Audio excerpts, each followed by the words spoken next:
Break के बाद आपका स्वागत है। चलिए बात अब छत्तीसगढ़ की करते हैं, जहां मोदी सरकार के 12 साल होने पर राजधानी रायपुर में बीजेपी के संगठनों ने विशेष पूजा अर्चना की। इसमें प्रदेश के मंत्री, विधायक, सांसद, जनप्रतिनिधियों के साथ बीजेपी के नेता भी शामिल रहे। केंद्र की नरेंद्र मोदी सरकार के 12 साल पूरे होने पर बीजेपी का राष्ट्रीय संगठन देश भर में विशेष कार्यक्रम आयोजित किए गए। इसी को लेकर काली माता मंदिर में हवन का आयोजन किया गया। बड़ी संख्या में बीजेपी के नेता, एमएलए मौजूद रहे। सभी ने पूजा अर्चना कर प्रधानमंत्री नरेंद्र मोदी के लिए आशीर्वाद मांगा और उनके दीर्घायु होने की कामना की। इस कार्यक्रम में रायपुर दक्षिण विधायक, कृषि मंत्री राम विचार नेताम और क्षेत्रीय संगठन मंत्री पवन साय मौजूद रहे।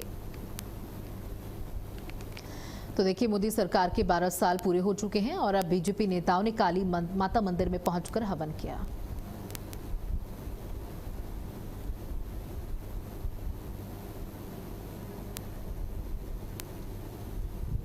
हमारे कार्यकर्ता, अनुसांगिक संगठन सभी मिल करके उनके दीर्घायु होने का, उन्हें इसी प्रकार से देश की सेवा करते रहने का, देश के लिए मान सम्मान स्वाभिमान के लिए, देश की सुरक्षा के लिए, गरीबों के कल्याण के लिए उनका कार्यकाल को याद किया जाएगा।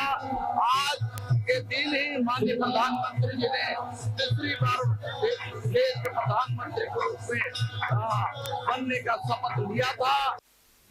वहीं रायपुर में प्रधानमंत्री नरेंद्र मोदी के नेतृत्व के 12 साल पूरे होने पर देश के सबसे लंबे समय तक निर्वाचित प्रधानमंत्री बनने की उपलब्धि पर महिला एवं बाल विकास और समाज कल्याण मंत्री लक्ष्मी राजवाड़े ने उन्हें बधाई दी। उन्होंने इस अवसर को भारत के विकास, आत्मनिर्भरता और वैश्विक प्रतिष्ठा के नए युग का प्रतीक बताया। इस अवसर पर मंत्री राजवाड़े रायपुर के खाटू श्याम मंदिर पहुंची। पूजा अर्चना कर प्रधानमंत्री के उत्तम स्वास्थ्य और विकसित भारत के लक्ष्य की सिद्धि की कामना की। उन्होंने कहा, प्रधानमंत्री के नेतृत्व में देश के विकास को एक नई दिशा मिली है। मंत्री राजवाड़े ने प्रधानमंत्री के नेतृत्व को देश की करोड़ों नागरिकों के लिए प्रेरणा का स्रोत बताया।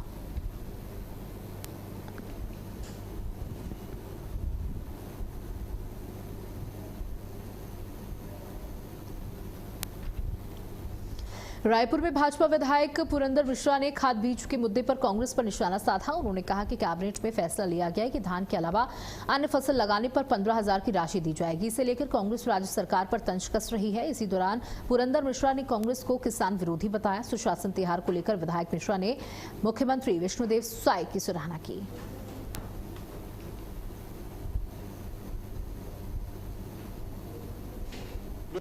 मैं छत्तीसगढ़ सरकार के मुखिया श्रीमान विष्णुदेव साय जी को अभिनंदन करता हूं, धन्यवाद करता हूं कि वो भरे दोपहरी में हमारे 40 दिन तक सुशासन तिहार का दौरा किए, ऑफिसरों के साथ किए और जहां जो अनियमित करने वाले, व्यवधान डालने वाले कर्मचारी के ऊपर कार्रवाई करके उसको सस्पेंड भी किया गया। पहली बार माननीय मुख्यमंत्री जी का रूप कड़े रूप में देखने का मिला है। धमतरी के सोरेद स्थित कचरा संग्रहण केंद्र में पिछले 15 दिनों से लगी आग अब गंभीर समस्या बन चुकी है। जहरीले धुएं के कारण आसपास के हजारों लोग परेशान हैं। इसी के विरोध में कांग्रेस पार्षदों और स्थानीय लोगों ने कचरा सेंटर का घेराव कर नगर निगम के खिलाफ प्रदर्शन किया। लोगों ने जहरीला धुआं नहीं सहेंगे जैसे नारे लगाए। कचरा वाहनों को अंदर जाने से रोक दिया गया। लोगों का कहना है कि धुएं से आंखों में जलन, सांस लेने में दिक्कत और बीमारियां बढ़ रही हैं, जिससे बच्चे और बुजुर्ग सबसे ज्यादा प्रभावित है। प्रदर्शनकारियों ने आरोप लगाया कि नगर निगम आग बुझाने और समस्या का समाधान करने में नाकाम रहा। उन्होंने चेतावनी दी कि अगर जल्द आग पर काबू नहीं पाया गया तो आंदोलन और तेज किया जाएगा।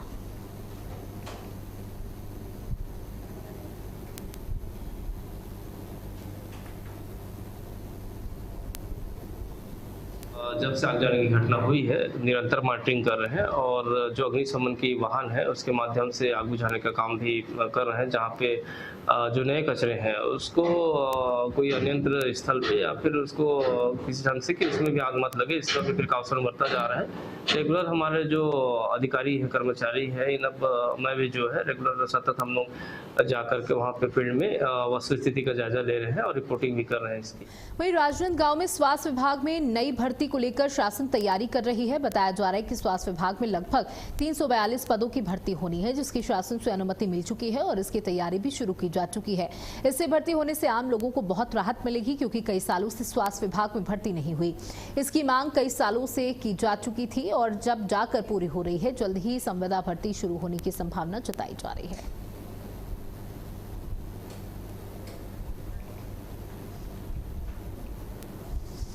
रायगढ़ के गांव जमरगीड़ी में एक युवक की खून से सनी लाश मिलने से इलाके में सनसनी फैल गई।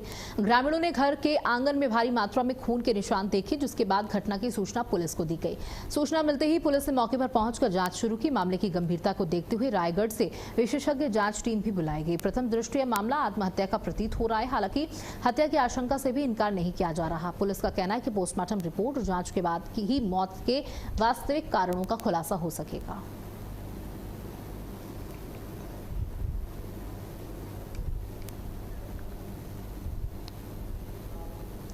रायपुर पुलिस ने अवैध कारोबार पर बड़ा शिकंजा कसा है। अवैध रूप से पेट्रोल डीजल के काले कारोबार पर पुलिस ने बड़ी रेड मारकर कार्रवाई की। पुलिस ने थाना क्षेत्र में छापेमारी कर रंगे हाथों 4 आरोपियों को गिरफ्तार किया। आरोप है कि ये लोग पेट्रोल डीजल के अवैध तरीके से बेचते थे। पुलिस ने मौके से 1600 लीटर पेट्रोल और 12,000 लीटर डीजल से भरा एक टैंकर जब्त किया। पुलिस मामला दर्ज कर जांच में जुटी है।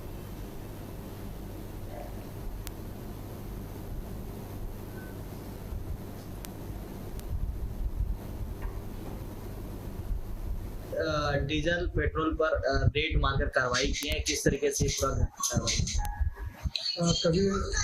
कभी नगर थाना क्षेत्र का मामला है। यहाँ पर पुलिस को सूचना मिली थी कि एक यार्ड में अवैध रूप से डीजल जो है बेचा जा रहा है। इस संदर्भ में पुलिस टीम के द्वारा वहाँ पर छापा मारने की कार्रवाई की गई और वहाँ पे बड़े पैमाने पर पेट्रोल डीजल प्राप्त हुआ है। इसमें करीब हमको 1600 लीटर पेट्रोल, 500 लीटर डीजल और एक टैंकर जिसमें 12,000 लीटर डीजल भरा हुआ था, वहाँ जब्त हुआ। और इसी के साथ इस बुलेटिन में इतना ही। नमस्कार।